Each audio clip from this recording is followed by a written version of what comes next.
Hi, Trudy McDonald from Talent Code HR.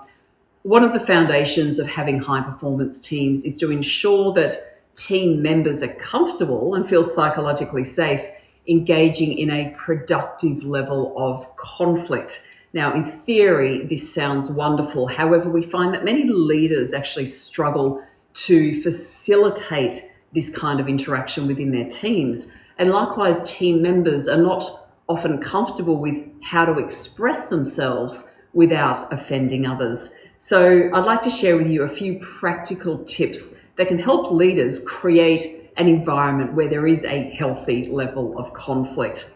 The first is when leaders meet with their team members, often they're trained to say, "Come to me with solutions."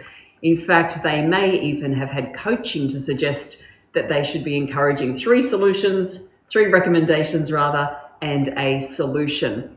The problem with that is it actually creates an environment where individuals narrow their thinking, and it doesn't create the space to engage in a healthy level of conflict. It doesn't allow for dissent. It doesn't allow for brainstorming. So even though we don't want team members coming to us throwing their problems at us and asking for solutions, maybe we can reframe it to suggest that they come to the conversation with some ideas, but also set the expectation that they should be prepared to be challenged and to challenge back and to explore the issue from different perspectives so that ultimately we can get to a really good solution. So that's tip number one.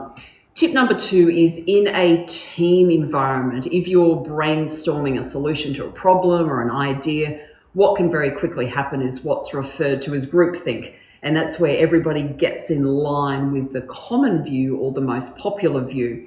Now, for you as the leader, given that you've got power and influence as perceived by others, your view is likely to hold more weight than other people's views. So step number one, put your ideas in your back pocket and let other people speak. But the second tip is if you find that the group is generally all agreeing with each other, you can actually call out that we have a duty to explore the solutions from a different perspective.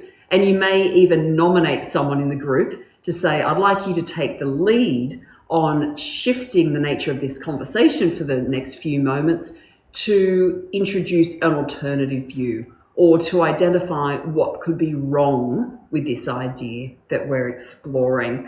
So there's two really practical tips that can help create a healthy level of conflict.